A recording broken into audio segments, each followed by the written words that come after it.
은혜와 기쁨의 주일 우리 주신 하나님의 말씀, 고린도후서 13장 4절 말씀입니다. 그리스도께서 약하심으로 십자가에 못 박히셨으나 하나님의 능력으로 살아계시니 우리도 그 안에서 약하나 너희에게 대하여 하나님의 능력으로 그와 함께 살리라. 아멘. 인생에서 가장 절망적인 순간은 언제일까요? 가볍게 생각해보면 어렵고 힘든 순간입니다. 어렵고 힘든 순간이 찾아올 때 절망적인 순간이라고 생각이 듭니다. 그런데 조금만 더 깊게 생각해보면 단순히 어렵고 힘들다고 해서 절망감을 느끼는 것은 아닙니다. 어렵고 힘든 순간이 오면 오히려 무엇을 해야 하는지를 깊이 고민하게 되고 또 어려움이 있기에 더 열심히 살아가는 것이 인간의 모습일 수도 있습니다.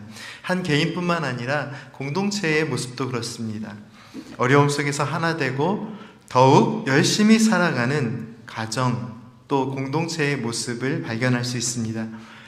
많은 한인들이 이민을 결정했던 과거의 시간을 거슬러 올라가 보면 한국 경제가 IMF로 어려움을 경험할 때 많은 한인들이 이민을 결정했다고 합니다.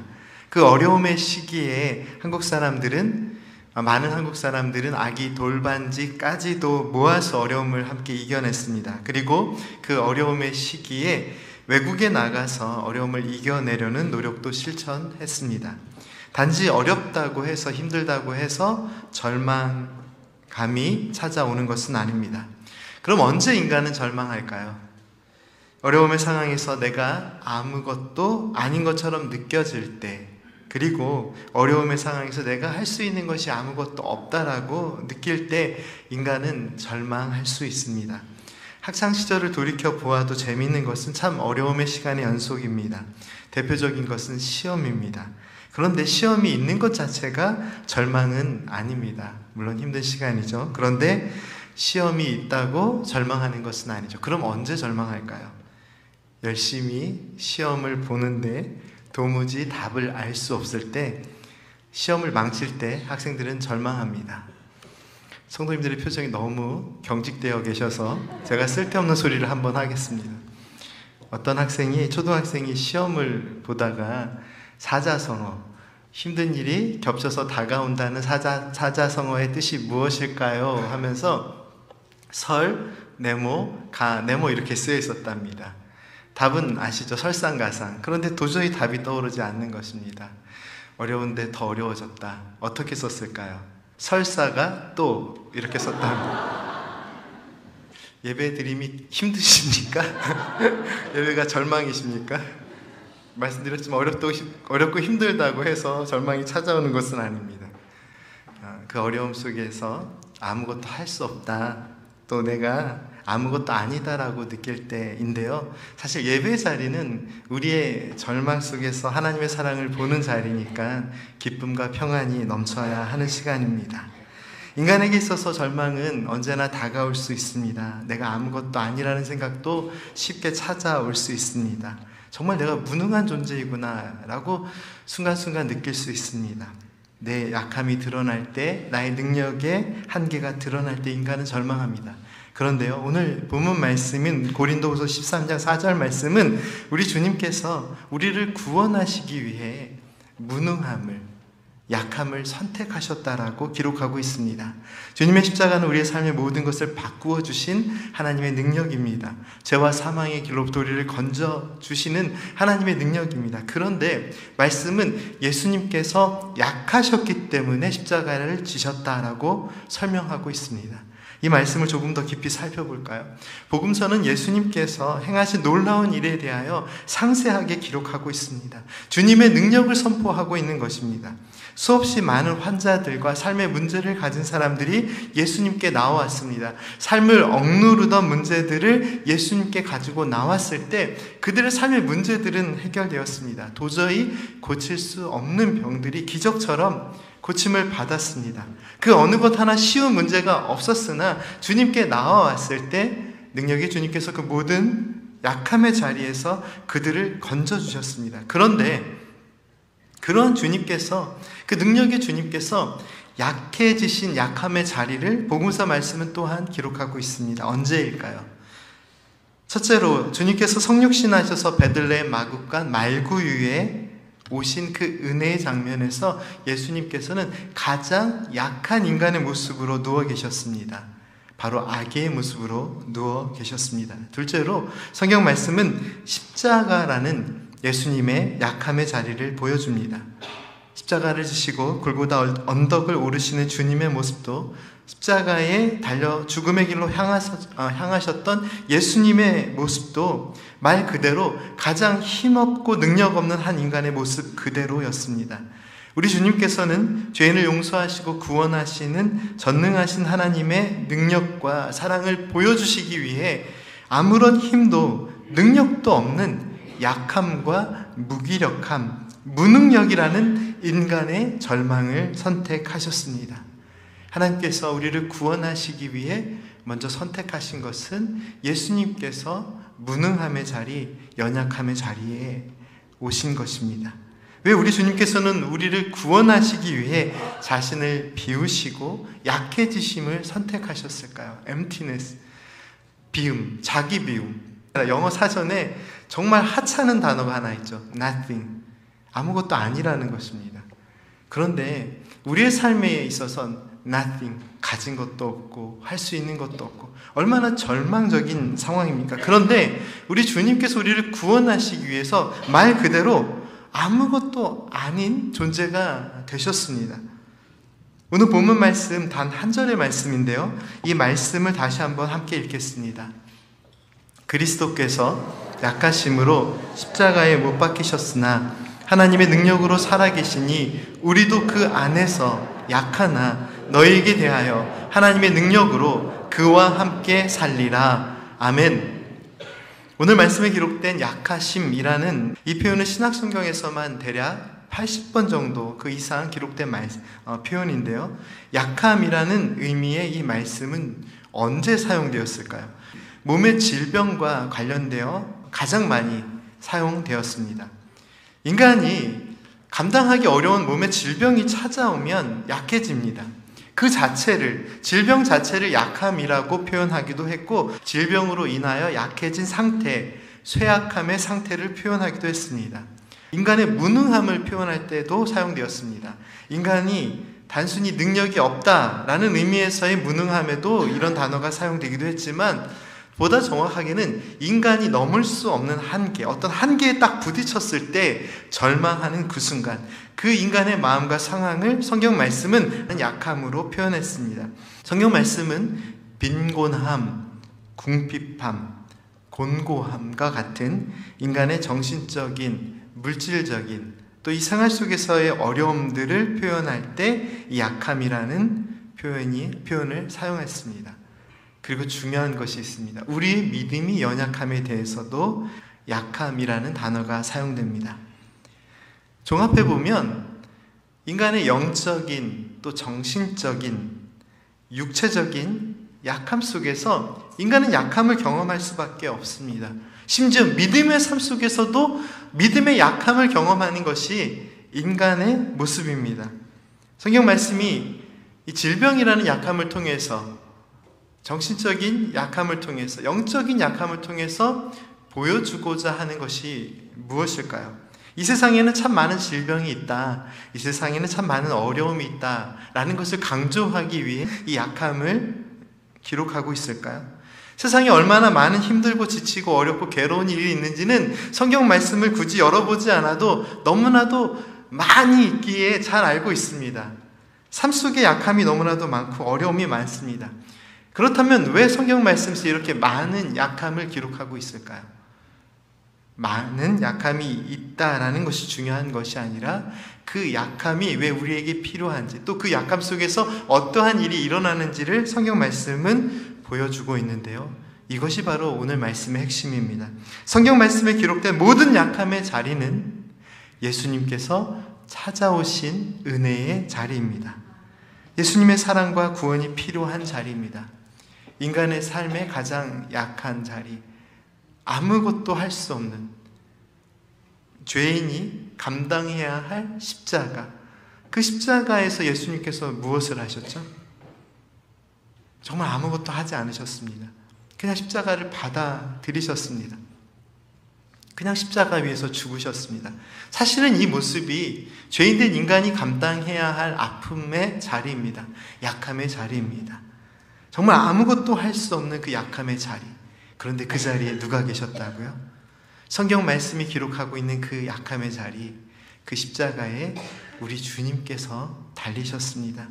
육체적 질병으로 인한 약함의 자리이든지, 죄악으로 인한 깊은 슬픔과 절망을 경험하며 우리의 삶에 고착화된 영적인 무능함의 그 약함의 자리이든지, 궁핍함과 곤고함과 세상의 모든 어려움으로 가득한 정신적, 물질적인 갈급함의 약함의 자리이든지, 그 약함의 자리에 예수님께서 사랑으로 함께 하십니다.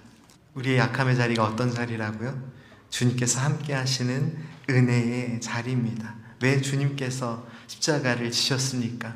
우리가 감당할 수 없는 죄악의 무게를 주님께서 대신 감당하시기 위해 우리의 약함의 자리에 오셔서 우리를 살리시기 위하여 주님께서 십자가라는 우리의 약함의 자리, 가장 비참하고 어려운 그 절망의 자리에 오셨습니다. 오늘 본문 말씀인 고린도서 13장 4절 말씀을 통해 우리를 위해 약해지심을 선택하신 주님의 은혜를 강조하는 사도 바울은 자신의 약함의 자리에서 주님의 은혜가 항상 있음을 고백합니다. 지난 대림절 12월 대림절 대강절 때 나눴던 말씀이지만 고린도 후서 12장, 오늘 본문 말씀보다 한 장 앞서 있는 이 말씀 12장 8절과 9절 말씀 함께 읽어볼까요? 이것이 내게서 떠나가게 하기 위하여 내가 3번 주께 간구하였더니 나에게 이르기를 내 은혜가 내게 족하도다. 이는 내 능력이 약한 데서 온전하여짐이라 하신지라. 그러므로 도리어 크게 기뻐함으로 나의 여러 약한 것들에 대하여 자랑하리니 이는 그리스도의 능력이 내게 머물게 하려 함이니. 아멘. 사도 바울도 이 질병이라는 이 몸에서 풀 수 없는 이 어려움으로 인하여 약함을 경험합니다.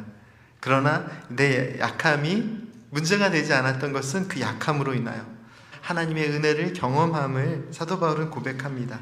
자신의 약한 자리가 그리스도의 능력이 드러나야 할 은혜의 자림을 고백하고 있습니다. 바울의 신앙과 신학의 중심이 무엇입니까? 내 삶의 약함은 하나님의 은혜의 자리임을 고백하고 있습니다. 오늘 성도님들의 삶의 자리에서 드려야 할 은혜의 고백도 다르지 않습니다. 성도님들의 삶에 있는 그 약함의 자리는 다른 의미가 아니라 하나님의 능력이 드러나야 할 우리 주님께서 함께 하시는 은혜의 자리입니다. 내가 도저히 감당할 수 없는 약함의 자리는 그렇기 때문에 더욱더 주님의 사랑을 의지해야 할 은혜의 자리입니다. 성경 말씀은 우리의 약함의 자리가 예수님께서 함께 하시는 은혜의 자리임을 오늘 본문 말씀을 통해 가르쳐 주십니다. 그리고 오늘 본문 말씀 속에는 조금 더 깊은 놀라운 은혜가 담겨져 있습니다. 어떠한 은혜일까요? 예수님께서 우리의 약함의 자리에 함께 하실 뿐만 아니라 하나님이신 예수 그리스도께서 인간의 약함과 동일한 상태가 되셨다라고 선포하고 있습니다. 주님께서는 십자가를 통해 고통도 괴로움도 슬픔도 절망도 심지어 죽음까지도 감당하셨습니다. 그리스도께서 약하심으로 십자가에 못 박히셨다라고 강조하는 오늘 이 본문 말씀이 선포하는 복음의 핵심이 무엇인가요? 그리스도께서 약하심으로 십자가에 못 박히셨으나 하나님의 능력으로 분명하게 부활하셨고 다시 사셨고 또한 우리도 그 약함의 자리에서 하나님의 능력으로 주님과 함께 살 것임을 말씀은 증거하고 있습니다. 사랑하는 성도 여러분, 주님께서는 우리를 이 모든 약함의 자리에서 건지시기 위해 약해지심이라는 고난을, 약해지심이라는 절망을, 약해지심이라는 죽음을 우리를 위해 선택하셨습니다. 로마서 5장 6절 말씀 함께 읽겠습니다. 우리가 아직 연약할 때에 기약대로 그리스도께서 경건하지 않은 자를 위하여 죽으셨도다. 아멘. 그냥 마저 읽을까요? 우리가 아직 죄인 되었을 때에 그리스도께서 우리를 위하여 죽으심으로 하나님께서 우리에 대한 자기 사랑을 확증하셨느니라. 아멘. 우리를 살리시기 위하여 예수님께서는 자기 자신을 비우셨는데 이 6절 말씀에 누구를 살리시기 위하여 죽으셨다고요? 경건하지 않은 자를 위하여. 경건하고 사도같이 아름다운 삶을 살고 믿음으로 완전한 자를 위하여 내가 비로소 이들을 위하여 죽을 만한 가치가 있구나라고 선택하신 것이 아니라 죄인이기 때문에, 하나님의 의로 나올 수 없는 그 죄인이기 때문에, 아무것도 할 수 없는, 정말 아무런 존재도 아닌 죄악의 늪에 빠져 죄악의 틀에 갇혀 정말 아무것도 할 수 없는 죄인을 구원하시기 위하여, 경건하지 않은 자를 구원하시기 위하여 예수님께서 친히 십자가에 못 박히셨습니다. 오늘 본문 말씀이 선포하고 있는 예수님의 약하심으로 십자가를 지셨다라는 이 말씀은 우리가 감당할 수 없는 이 죄악의 문제로 인하여 하나님 앞으로 나아갈 수 없는 그런 비록 죄인된 인간이지만 하나님께서 그 생명을 포기하지 않으시고 오늘 우리의 삶 하나하나를 포기하지 않으시고 사랑하셨기에 십자가를 지셨음을 가르쳐 주시는 말씀입니다. 그리스도께서 약하심으로 십자가에 못 박히셨으나 하나님의 능력으로 살아계시니 우리도 그 안에서 약하나 너희에게 대하여 하나님의 능력으로 그와 함께 살리라. 이 말씀에서 우리도 그리스도 안에서 약하나, 이 말씀 우리가 붙들어야 할 말씀입니다. 우리도 그리스도 안에서 약하나 하나님의 능력으로 주와 함께 살리라. 이 은혜의 약속이 우리에게 가르쳐 주시는 그 은혜의 뜻이 무엇인가요? 주님께서는 약하시고 우리도 약하다라는 것을 강조하고 있을까요? 아니면 주님께서는 비록 약하시지만 약하심에도 불구하고 우리를 구원하셨다라고 가르쳐 주실까요? 주님께서 약해지신 이유가 무엇입니까? 주님께서는 약한 존재가 아니십니다. 그러나 약함의 자리에 오셨다고요. 우리를 구원하시기 위해서. 그렇기 때문에 우리의 삶 속에 있는 많은 약함의 문제들, 건강의 약함,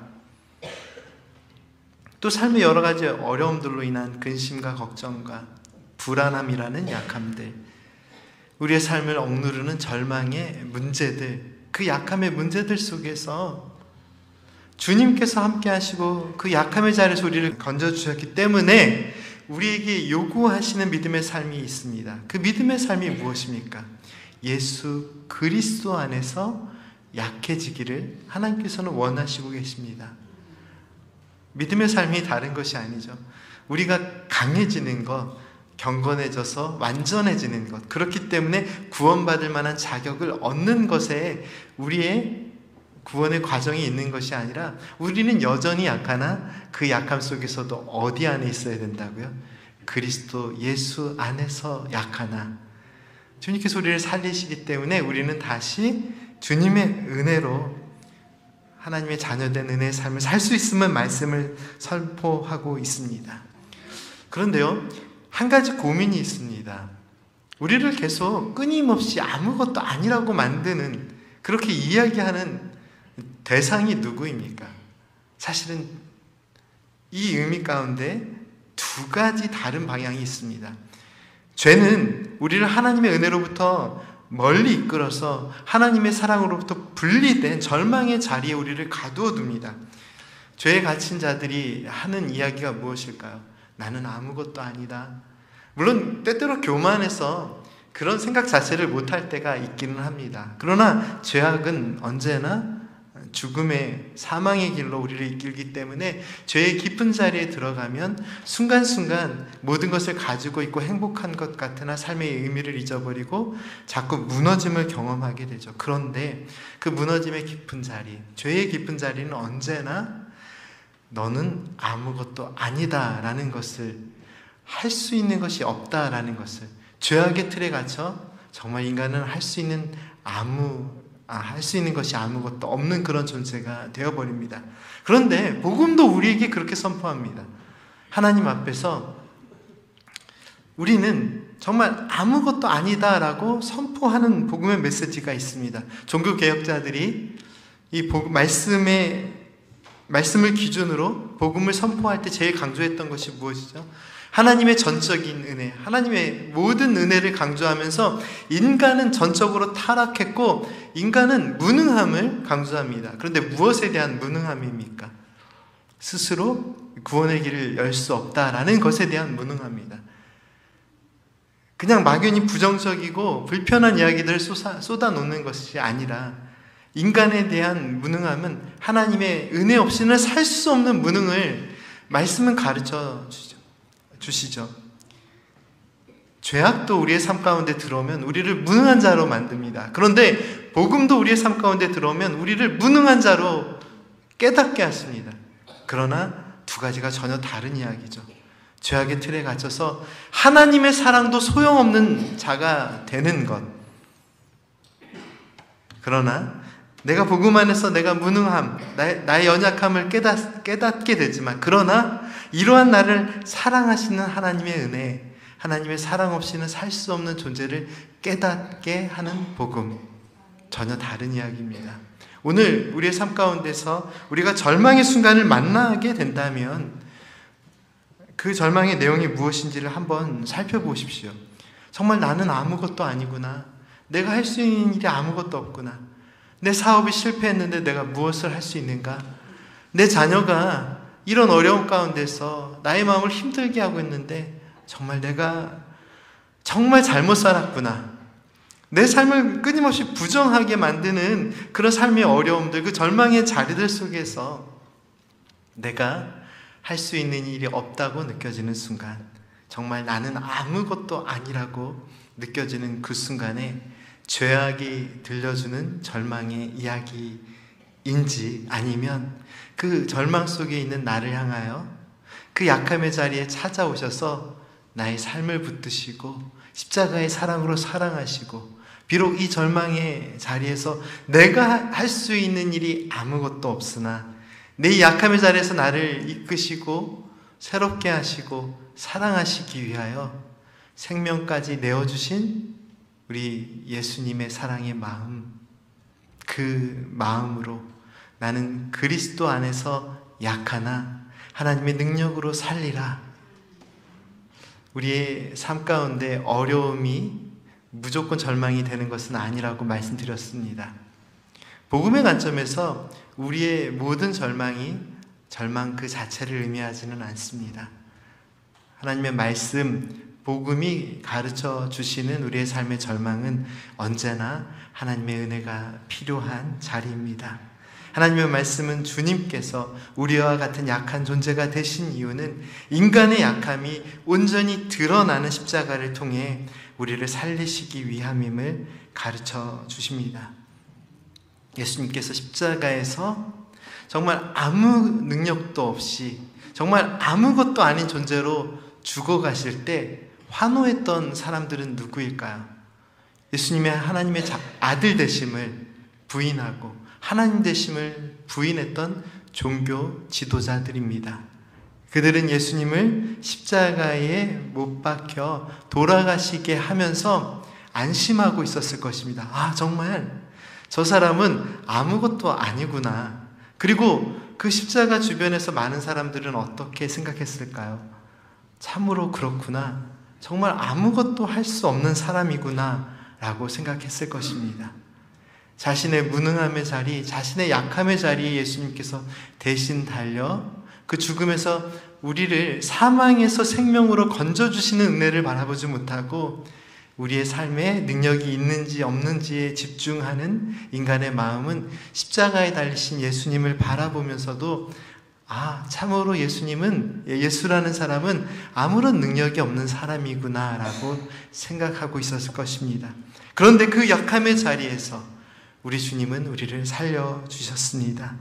오늘 복음이 우리에게 전해주시는 이 말씀의 은혜 안에서 우리의 약함의 자리를 다시 한번 돌아봅시다. 나는 아무것도 아니라는 이 약함이 드러나는 자리, 나의 모든 능력이 사라진 것처럼 느껴지는 삶의 절망들, 그리고 그 속에서 정말 아무것도 아닌 나를 발견했을 때 그 약함의 자리에 함께 하시는 주님의 십자가를 바라보십시오. 나의 약함이 드러나는 그 절망의 자리는 주님께서 못 박히시고 고통을 당하시며 생명을 주시기까지 우리를 사랑하신 십자가의 은혜가 빛나야 할 영광의 자리입니다. 십자가 그늘, 주님의 십자가 그늘 아래 나의 약함도 하나님의 은혜입니다. 함께 기도드리겠습니다. 사랑의 하나님, 저희들의 모든 약함의 자리에 함께 하신 주님의 사랑에 감사를 드립니다. 저희들의 약함을 통해 주님의 십자가의 사랑과 은혜의 능력만이 나타나게 하옵소서. 십자가의 능력으로 날마다 하나님께서 주신 생명의 은혜를 경험하게 하옵소서. 예수님의 이름으로 기도드립니다. 아멘. 십자가